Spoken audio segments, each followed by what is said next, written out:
Now, why did we mount a conference about the Sudan? For me, it's really a country of missed opportunities. Sudan is exquisitely beautiful and varied and has a rich cultural history. You should go to the Museum of National History in Khartoum. It's incredible what you can see there. It has a tradition of making music, of telling stories, of visual arts. And yet, we somehow think of the Sudan as the epitome of misery. So why did the Sudan take such a bad turn? We've asked friends and colleagues to think along with us on those issues. They're listed as the, quote, advisory panel on the back of your program. And the questions that they raised have helped shape the program and the way the conference was framed. For me, the essential question is whether Sudan actually exists. Or is it an artificial construct, a relic of arbitrary colonial delineations, cutting across tribes, languages, trading routes, religions? Is it doomed to fail by definition? And as we ponder that today, even more fundamental questions arise. What does it take to turn people against each other? What is the threshold where people become violent, where hatred overrides reason, where you only see vermin, and where rage wipes out humanity and compassion?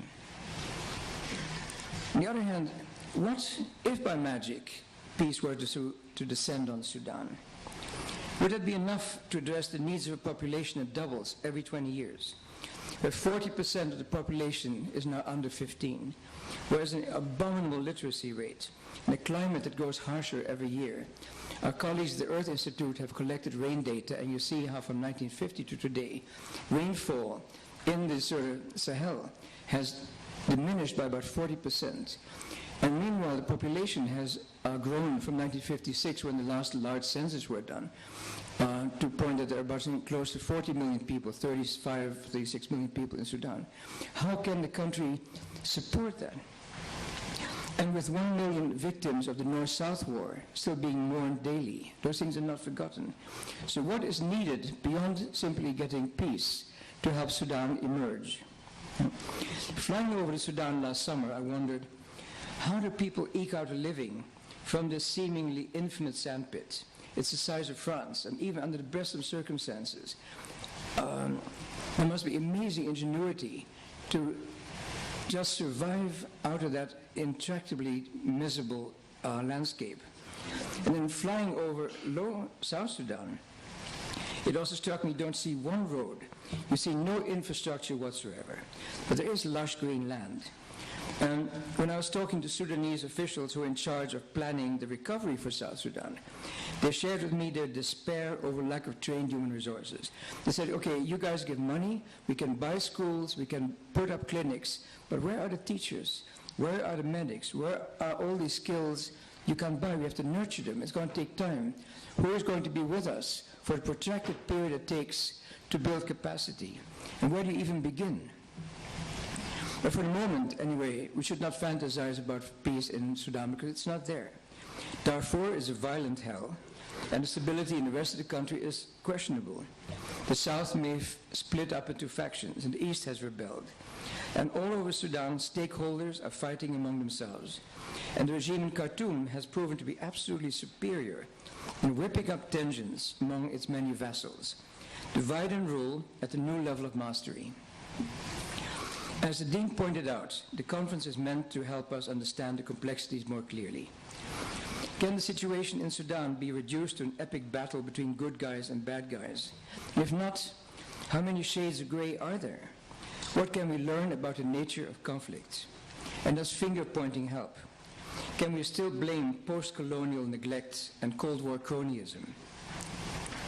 Would Sudan be a happier place if it didn't have oil? If the government would have to raise taxes and convince the people of its own added value and actually provide services? Do we see the proverbial recourse curse wreaking its havoc? Has war become a profitable enterprise and an end in itself? Would the Security Council have more spine if it were not for oil shipments and weaponry sales? And in all this, has aid, humanitarian aid, become a fake leaf for political paralysis? Our aid workers now hostages. blocking the possibility of a robust peace enforcement operation. Would such a forceful approach even be in the cards if staff security were not a concern? And is such a forceful approach desirable? The conference is also about institutions and actors who become involved or who pretend to have become involved. Is the crisis in Darfur going to be the nemesis of the UN Security Council? Is it a tipping point that will later be remembered as the final act, the way we think of Abyssinia and Manchuria when we think of the failure of the League of Nations, of its impotence in the face of Italian and Japanese aggression? Will Sudan be the final straw after Rwanda? Has never again become déjà vu once too often? And what new international structures will emerge to replace the Security Council in that case? Regional organizations such as the African Union? And maybe are we obsessing too much about Sudan, forgetting other major humanitarian crises, such as the ongoing misery in the DRC Congo? Is North Korea worse, as Nicholas Eberstadt argued in last Tuesday's Herald Tribune? Is Sudan a fashion rather than a true humanitarian priority? My concern is also that we talk about Sudan as if the patient was comatose, unable to speak for herself. That's why I'm pleased that we have several panelists from Sudan and also many Sudanese in the audience. And we're all looking forward to hearing their perspective. So I think it is time that we start talking about these questions, and I'd like the first panel to come take up its seats. My entry point for addressing this question of whether there are one or four Sudans is the crisis in Darfur, and from it I will branch to the broader questions and branch issues that are raised in the program about this. Of Sudan, former Prime Minister said that it's a land which is African land and features an Arab destination and destiny. This is Mahmoud Ahmed Mahjoub, leading Prime Minister at the time, and it tells us about this identification of the country between its African roots and its Arab aspirations. It's a conflictual identification, as one member of the audience has done extensive research on this, about the fact that the Arab perception of Arab identity is one that doesn't exactly match of what the Sudanese are.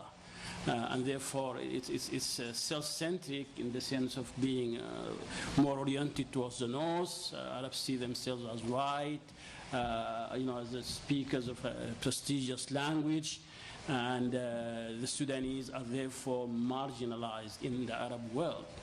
This is a schizophrenic situation for the ruling elites who identify themselves as Arabs, and as they see themselves marginalized, so they exercise marginalizations on the peripheries of the countries that were exposed less over time to influences of Arabization in the country. And this is a situation which affects Darfur region greatly. The conflict has been presented as one pitting Africans, indigenous populations, settled farmers against Arabs, horse riding, camel riding, militias of Arab origin. Is this the case? Again, obviously, it's not that simple. The population is indeed very diverse. Indigenous groups identify themselves as Africans, and groups of Arab origin of late, some of their leaders are claiming this Arab identity because they see an advantage to it. So identification here becomes, a political matter of more recent origin. So diversity is enormous. Even if you limit, the overview to Darfur, this is a land where anywhere between 40 to 90, whether you count in the subclans, tribal or ethnic groups coexist, mainly along these larger lines of divide. But then the divide is superficial. They are all uniformly Muslim. Many of the local indigenous languages are fast disappearing through the unifying influences of modern education, mass media, Islam as a catalyst of unity, as a cement of unity among these populations, and the state policies, in public education, in the administration, and so on, are all fostering, the spread of this dominant culture of Arabism and Islamism. And therefore, Arabic is a lingua franca, and many of the local dialects are disappearing, actually, as people adopt another language, which is Arabic in this case. A lot of intermarriage, exchange of interest occurs because of the complementarity of livelihoods among the different groups. The settled farmers, who are predominantly indigenous of African origin, mainly the three largest groups, Fur, Masalit, and the Zaghawa are more, of a mixed nation, nomadic also. And Arab groups who practice nomadism in northern Darfur of camels, in south Darfur of cattle. Over time, the issue of identity in this population became of really great fluidity, of great adaptability. You become Arab as you adopt a livelihood style, which is that of the Arabs, or certain groups that settle within other groups because of survival needs, as this environmental degradation push them out of their home areas. They adopt the language, the culture, and the identity of the host population around them as a way of adapting, as a way of a survival mechanism. This is the mix in which Khartoum steps, and for the last few decades, Khartoum has had a very disruptive and violent impact on the very delicate social fabric of this region.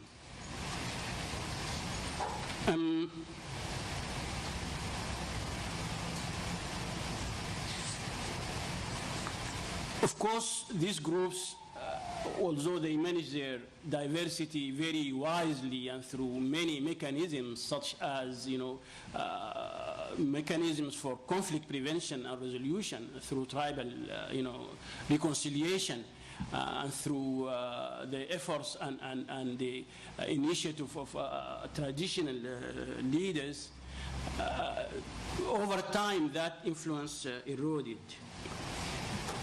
We recognize now a typology of conflicts in Darfur that has shifted over time as the influence of Khartoum started subverting these coexistence mechanisms. Traditional conflicts are the ones that are localized around resource issues, competition over grazing land, water, access to movement routes, or what they call locally the marahil, the routes along which the nomad groups move from north to south, from south to north, following the rainy season. And such traditional conflicts used to occur along and across, the greater identity lines. It happened that groups that are of African origin fought each other because there was an incident of competition over local resources, or an individual vendetta, or whatever event that triggered a particular confrontation. Traditional leadership and conflict containment and conflict mitigation mechanism then kicked in to try and contain the incidents and limit the spread of the damage. But since the last few years, let me explain the progression over time of such conflicts. Traditional conflicts over resources, there were only 3 such conflicts between 1968 and 1976. 5 between 1976 and 1980. And 21 conflicts of this nature between 1980 and 1998. So there is an increase in the level of the violence over time. This is a period which you mentioned, saw a great fall in the average rainfall in Darfur, therefore less resources for the population, a growth of the population. So there are objective, natural triggers of frictions that contributed to the level of violence. But in all these conflicts, and up to the late 1980s, the traditional typology prevailed, whereby tribal reconciliation conflicts had the effect of containing the violence very rapidly and reconciling communities. What changed is that the central government, from a role of mediator and of arbitrator and guarantor of such agreements among the communities on the ground when they do quarrel, became party to many of these conflicts because of the survivalist needs of central governments in Khartoum, successive central governments of Khartoum, I should say. And I think this is the aspect Alex is going to address in his intervention. So, beginning 1989, with the conflict between the Fur and Arab tribes, we saw a shift to this type of polarized, ethnically polarized conflicts between Arabs and non-Arabs, I should say so-called Arabs and non-Arabs, because the identities are of very recent creation and very recent adoption by the groups themselves. The Fur tribe, which is the dominant and the largest in the region of Darfur, found themselves facing an alliance for the first time of 23 Arab groups who collectively were fighting the Fur as Arabs. And the traditional tribal reconciliation conference was therefore organized along this polarity. And that was a first of its nature. A second conflict of this type was the one that opposed the Arab groups, or groups of Arab origin, I should say, to the Masalit settled peasants in Western Darfur from 1996-1998. That conflict was triggered by, directly, I should say, by a decision on local government structures and the hierarchy of traditional leaderships taken by Khartoum for partisan purposes. The government decided to divide the traditional land of the Masalit among a new category of principalities, amarat. An emir is a prince, and this is a new notion adopted from mythology of Islamic grandeur, that Khartoum was assuming at the time, and they introduced it in Darfur. They divided that land into 13 principalities, allocating 5 to Arab groups and 8 to different groups, including the Masalit. But the system was done in such a way that it would have allowed the replacement of the traditional sultan, the traditional leader of the Masalit, in their own dar, by whatever these principalities, or these emirs would have had consent on. And this the Masalit saw as an existentialist threat. They protested, and the conflict that occurred was the real precursor of what happened next, which is the current one going today. It led to the flight into Chad of 100,000 refugees. That was little noticed at the time. And if you look at the reports of the typology of attacks, this is exactly a sort of what would happen during the latest conflicts. Very quickly, the type of alliance of different groups that confronted the Four from 1990, from 87 to 89, had a political phase. And that political phase consisted of some leaders of these groups of Arab origin seeing an advantage. These are traditional leaders, modern elites, scholars who saw an interest in claiming Arab identity as a political tool to advance themselves politically. And this is what happens in diverse environments, whether in Bosnia or in Ituri, in DRC, when communities that are diverse and who have been managing this diversity wisely, then are divided by leaders who tell them, no, you are different and there is a mortal threat from the other. So this is what had triggered the conflict in Ituri in 1999. You know the history of Bosnia, and this is the Arab gathering effect in Darfur. This group of 23 leaders sent an open letter to the Prime Minister at the time, 1987, threatening thinly, that if Arab groups are not allocated this percentage of posts in regional government and in the central government as Arabs, in recognition of their role in bringing civilization, religion to the region, then things could, get out of control. And the current conflict in Darfur is basically a play out of how these things get out of control.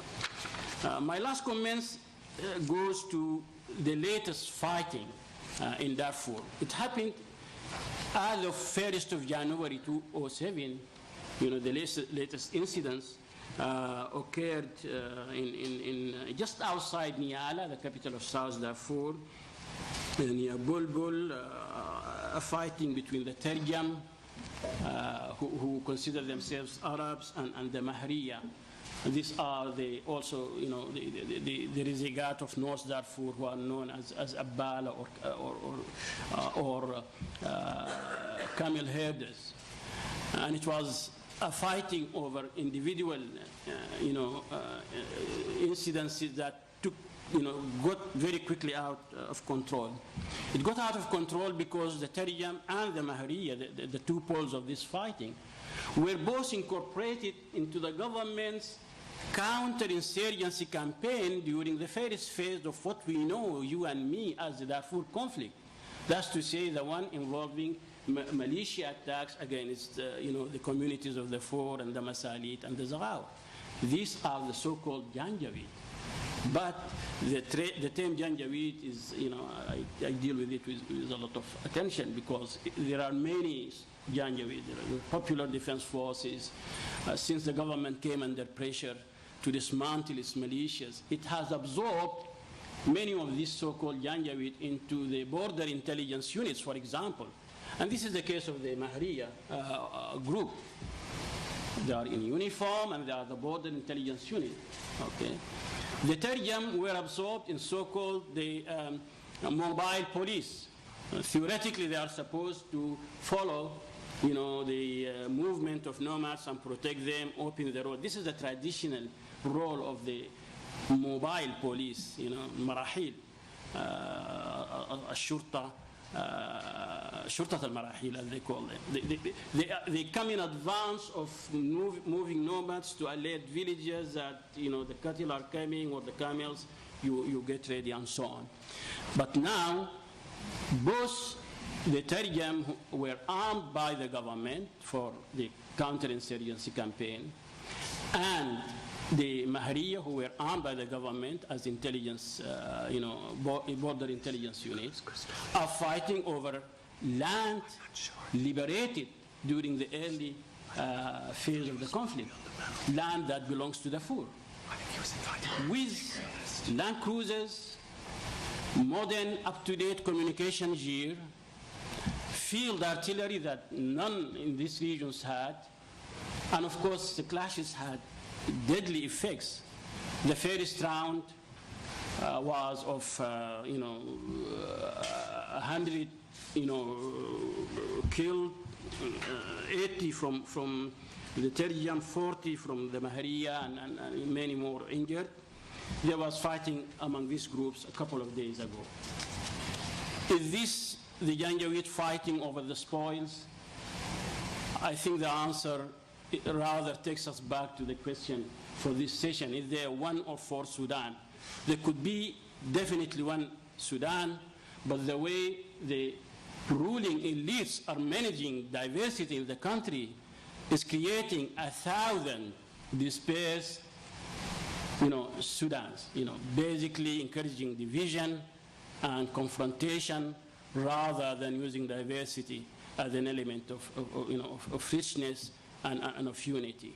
And this is what's happening today, as illustrated by the latest fighting between the Mahariya and the Terjan. It's a broken kaleidoscope because of irresponsibility of the ruling elites in Khartoum. Thank you. What I'd like to do is to address the question of why did Sudan take such a bad turn, and give the simple answer: not by design. I don't think anybody, including those in power today, actually designed what is happening. If you look at the literature on Sudan, there's a very rich political science and sociological literature. The University of Khartoum has had over the years, not recently, but over the years, one of the most intellectually vibrant political science faculties and social science faculties in general, anywhere in the Middle East or Africa. And there's a huge amount of outpouring of literature on that. And I think one can analyze what has come out of that under 5 main headings. And I'm going to briefly sketch those and then explain what I think is the most persuasive structural explanation for why Sudan's conflicts have proved so intractable and so elusive to effective resolution. The 5 hypotheses are the clash of identities. Somehow there are identities in Sudan that are unresolved, and that leads to conflict. And that can be north-south, more recently east-west, or local. And many innumerable writers, Mukhtar, Abdurrahim, Francis Deng, many have written on this. More commonly adopted among social scientists in Sudan is the center-periphery paradigm. John Garang is the most famous exponent of this, saying that there is a central elite that is predatory, that is pursuing its economic interests in the remainder of the country at the expense of the provinces. And many of those who actually are prominent in the opposition today, Sharif Harir from Darfur, Taizir Mohammed Ahmed, were formerly professors in political and social science faculties in the University of Khartoum, elaborating this. There's the fighting for survival hypothesis, the idea that dwindling natural resources, declining rainfall is at the root of this. And I think the most eloquent exponent of this is Mohammed Saleh. There's an older tradition, which is what I would call the unstable state approach, which basically looks at the politics of the elite, the inability of any one fraction of the elite to establish control over the state. Now, many of those who adopted that approach, such as Peter Woodward, began to revise their views when the National Islamic Front took power in 1989. But I would argue that what appeared to be the effective control of state institutions by a single monolithic, very strategically minded bloc, the National Islamic Front, was actually an illusion, and I will come back to that. And then there are what we might call the brute causes hypotheses. Brute causes was a term I invented as a riposte to my colleague Douglas Johnson when he was arguing for the root causes of Sudan's civil war. And I said, if you deal with the root causes, you'll go back and back and back and we'll never get to a solution. Let's look at the brute causes, the men who actually do this. Brute causes falls into different sub-hypotheses. There's the bad men do bad things hypothesis, which is essentially the axiom for human rights advocacy. There are bad men there, we get rid of them, things will get better. That's not very sophisticated political science, but it does seem quite persuasive to policymakers. There's the leaders make errors approach, and certainly a number of catastrophic errors have been made. And there's the fact that a history of conflict means that those with a military bent rise to the top, and there are martial or militarized traditions within society that can be drawn upon. So those are the hypotheses, the sort of landscape of social scientific explanation that one can sketch out. Now, what I would like to argue is that a combination of two of these actually is by far the most powerful explanation for what's happened. And the combination is the hyperdominance of the center and the instability at the center, that rather unpopular hypothesis that actually there's internal problems within the government itself, within the regime, explain a huge amount of what has been going on. Let me run over what I mean by both of those, and then explain what that means for the conduct of politics in the provinces where conflicts are going on. Hyperdominance of the center. Some colleagues at the University of Khartoum and I did a very quick calculation back in 1988 in which we estimated that the income to Greater Khartoum was equivalent to the income to the rest of the country combined. And that hyperdominance has only increased. Khartoum is basically a Middle Eastern middle-income enclave in the midst of a very, very poor country. And anyone who's been in Khartoum recently will see that it is actually a very prosperous city. And this infrastructure at the center is such that it can sustain not one but several elite groups, elite factions. Now, historically, if you look from the earliest days of the struggle for independence up to the late 1980s, one can see 4 or 5 of these groups. And people like Peter Woodward would argue that you have the Ummah Party, based on the Ansar, the Neo-Mahdists, headed by the Mahdi family. You have the Unionist Party, most recently the Democratic Unionist Party, based on the Khatmiya sect, headed by the Mirghani family. You have the rise of the Islamists as a third group. You have the modern forces, the trade unions, the teachers, the people who are absorbed into the bureaucracies and the modern industries, which like the railways and so on. And you have the army. So that's more or less 5 groups, none of which has managed to consolidate its control over state institutions. None of them is sufficiently powerful enough to shoulder aside the others, although they repeatedly tried to do so. Now, in 1989, the Islamists took power, and it looked as though, for a couple of years, there was really a consolidated monolith. But very quickly, it became clear that there were actual multiple poles of power within that group. And there were multiple policies being pursued at the same time. Several foreign policies, several economic policies, several centers of financial control. It was remarkable, for example, that in the late 1990s, the government was running its war on an official defense budget of $240 million a year. Now, that didn't cover a fraction of what was being spent. In fact, there were independent from the Ministry of Finance and to a large extent from the Ministry of Defense, there were independent sources of flows of revenue from off-budget security agencies that had links with commercial companies in the Middle East, with philanthropic organizations, etc. And one of the reasons why you had a very, very vicious fight within the Islamist movement in 1999-2000 was over who controlled the purse strings.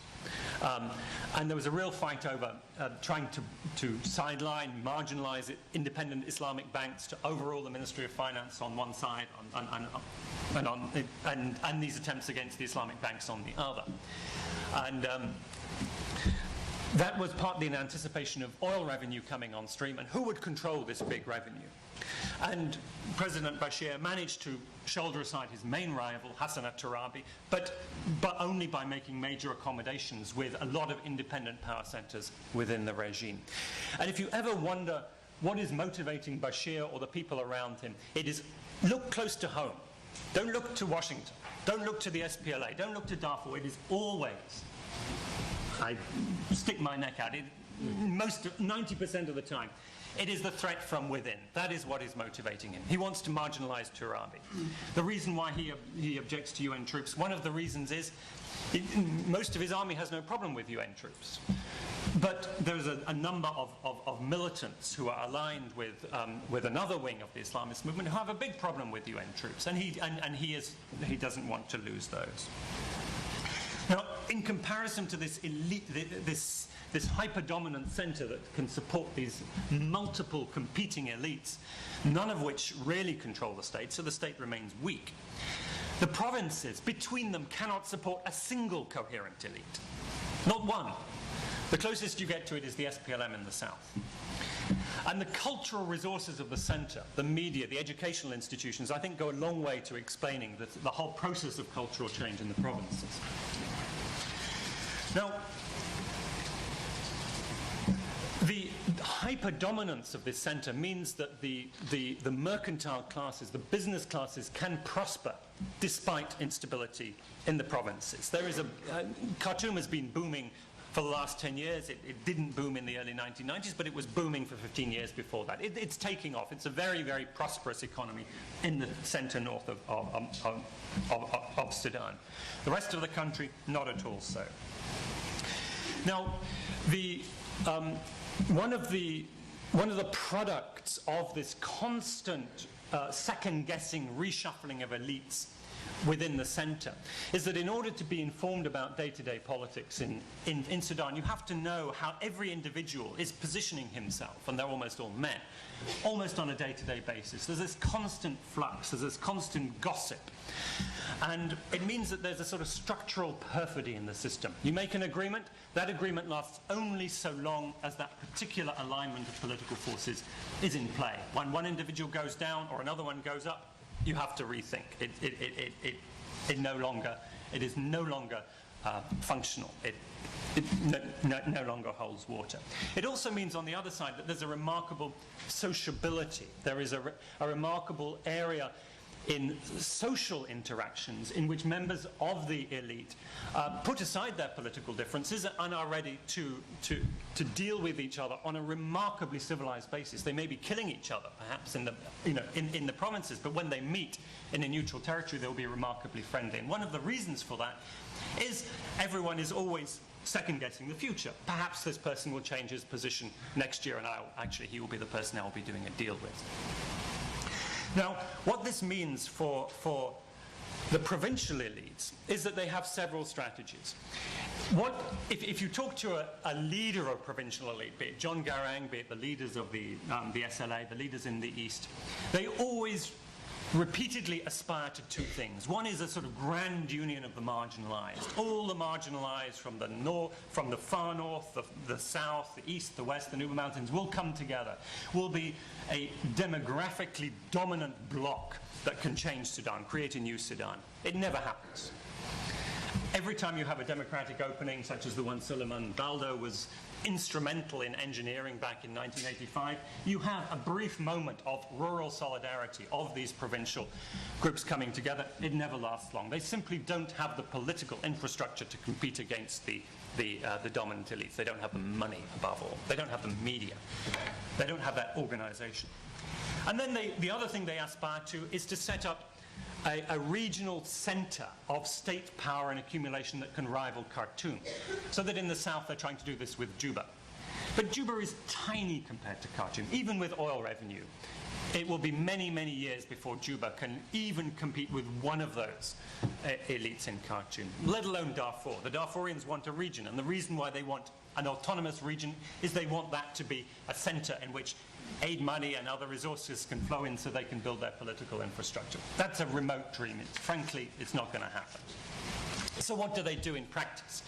In practice, what we see is the provincial elites doing two things.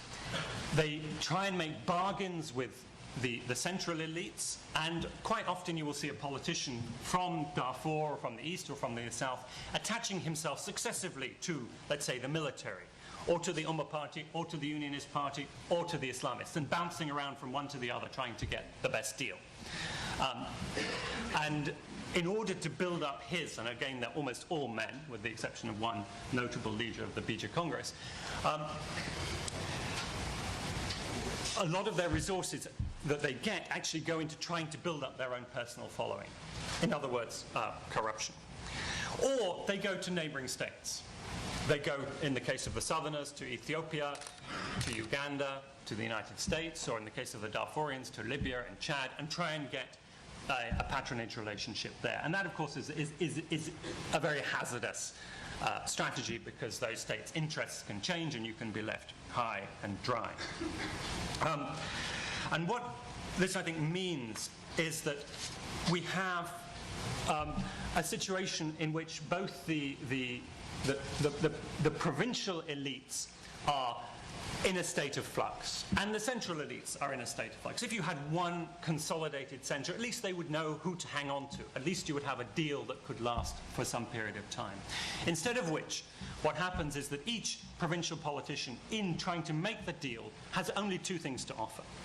One is votes during a democratic period, the other is a militia during a period of conflict.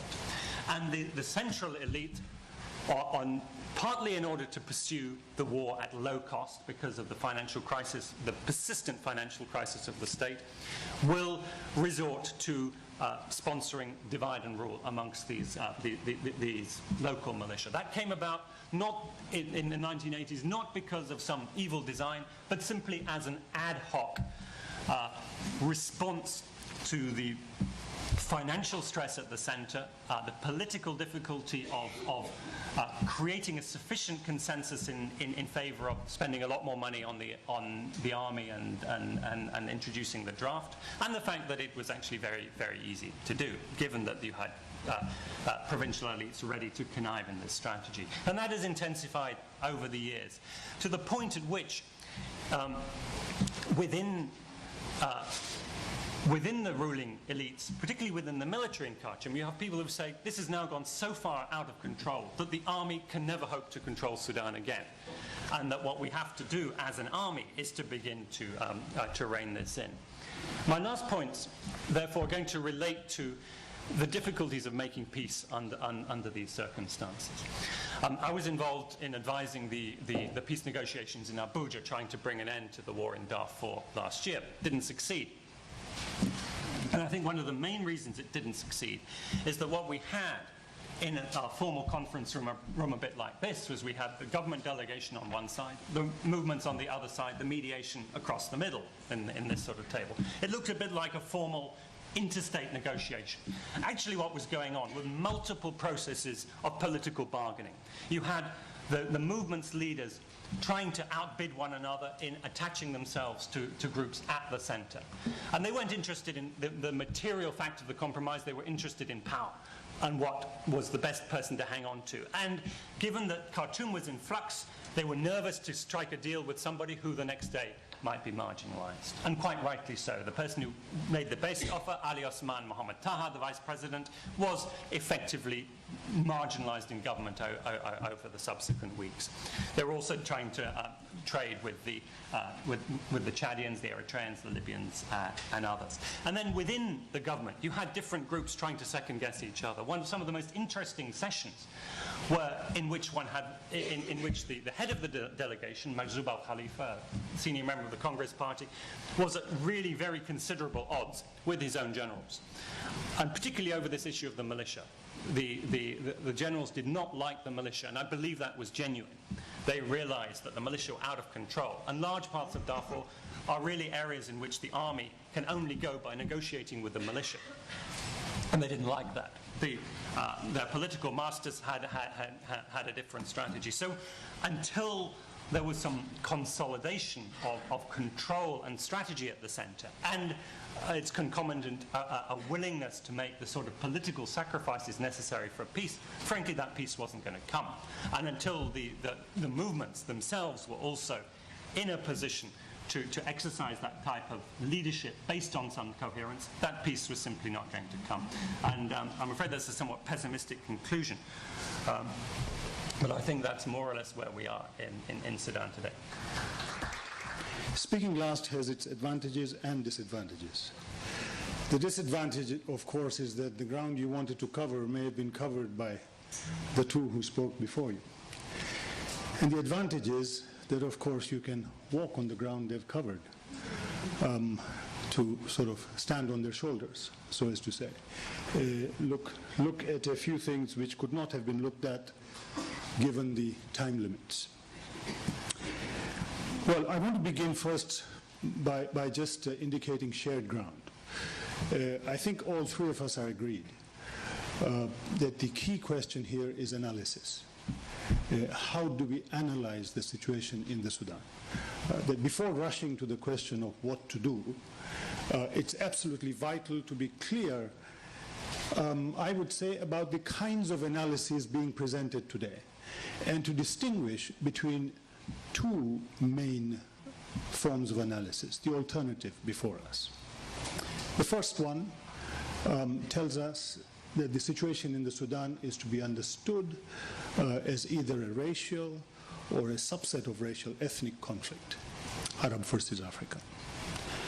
The second one tells us that this is a political conflict. This is a political conflict in which, as the politics shifts and changes, so do identities. Okay, that there's no fixed ground. There are no natural identities. Those, I would say, very roughly put, are the two ways of doing it. I would also suggest that we distinguish between three different levels of organization before understanding the relations between them. The first is a power struggle within the political class, a political class which is fast expanding, so that it doesn't simply include the elite, but also includes a set of counter-elites, contending elites. Second is a set of relations on the ground, conflict between communities, which, rather than understanding it as a power conflict, a conflict for resources, a resource struggle between communities. And the third is the international context. Now, Suliman has focused on the resource struggle on the ground. Alex has devoted some attention to the power struggle. And what I want to do, even though we hadn't talked about this before, is to do two things. One, to say a little more about that power struggle, and then to bring it in the context, in the international context, where many of you may be active participants. Well, the usual traditional way of speaking of the power struggle is to say there is a struggle between the riverine elite in the north, the Arab elite, and regional counter-elites which have been developing over time, south, east, and west. While this is true, I suspect that probably the most important development, a more important development than that of regional opposition to the center, is a political ideological parting of the ways in each camp, both amongst those in power and amongst those in the opposition. And I'll give you two examples to illustrate this. First, from the power center, and the second from the opposition. I think the most important example of innovative thinking at the center of power is represented by Hassan Turabi, the ideologue of the National Islamic Front. Turabi's point of view has to be understood as a critique of traditional Islamism in the Sudan, as a critique of Muslim brothers in the Sudan. Turabi argues that Muslim brother ideology in Sudan has been Arabist. Arabist not in the racial sense, but Arabist in the ideological sense, in the sense that Muslim brothers have thought of Islam, the religion, and Arabism, the culture, as one and the same. And they have articulated an Islam which is at the same time an Arab-centered religion. As an alternative to this, Hassan Turabi presents an African Islam. An African Islam, an interpretation of Islam which takes the realities of the development of Islam inside the African context. Hassan Turabi is an Arab who articulates an African Islam. It makes no sense if you think of this as a racial conflict, but it makes a lot of sense if you think of this as an ideological conflict. Turabi, by articulating a different form of Islam, claims that he is providing a solution to the historical crisis of Arabism in Sudan. Arabism is too narrow. It cannot get for itself the support, the constituency necessary to stabilize power. Islamism, particularly an Islamism which is anchored in African realities, will create, unlike Arabism, a vast majority. Now, my second example is John Garang from the SPLA. Again, I think to truly understand Garang's contribution to the struggle in Sudan, one has to take and put at center stage his critique of alternative ideas in the opposition. Garang said, basically, that the Anyanya, and following it, the traditional SPLA, had actually surrendered ideologically to the power that it was confronting. It had already lost the ideological and political struggle before it had mounted the military struggle, because it understood Sudan in the very terms which the center articulated. And it understood the conflict in the Sudan in the very terms that the center said the conflict was proceeding, as a conflict between Arab and African defined racially. Garang said that if you actually understood the conflict in racial terms, then you are beginning by conceding that African is a minority and Arab is a majority. Garang's point of view is that Arab and African have to be understood as ideological perspectives and not racial categories. That African is not a racial identity, but African is a destiny. Whoever considers Africa his or her home is an African, according to John Garang. So the question, the political struggle for John Garang is, how do Africans become the majority? How do you spread the struggle beyond the south, to the east, to the west, to the north, and create an alliance under this broad umbrella called African? Not a racial umbrella, but an inclusive political umbrella. And this was Garang's great success. This was his agenda for what he called the New Sudan. This is what, now the interesting thing is that these two examples that I've given you, the two ideologues, not in the negative sense of the word, are the two who inspired the two rebel movements in Darfur. Right? Hassan Turabi inspired JEM, and John Garang inspired SLA. Both these movements have come out of, are part of the fallout of the North-South conflict and the resolution of it, the particular resolution of it. Now I want to take a Darfur example and show you how two different kinds of analysis play out in practice. There have been two official reports on Darfur. One is an American report, which was in 2004, basically the US Holocaust Museum blowing a genocide alert whistle, sort of saying there's a genocide in Darfur. The US Congress voting unanimously, and then the US Secretary of State doing so, following, agreeing. And then following these developments in the US, tremendous pressure at the UN to appoint a UN commission on Darfur. The UN Commission on Darfur was appointed and issued its report in 2005, early 2005. Now, it's interesting to go through this report, and I'll do it very briefly. I just want to draw to your attention three different conclusions in this report. The first conclusion is where the UN Commission says that it is facile to say that this conflict is Arab against African. And I quote, "In fact, the Commission found that many Arabs in Darfur are opposed to the Janjaweed, and some Arabs are fighting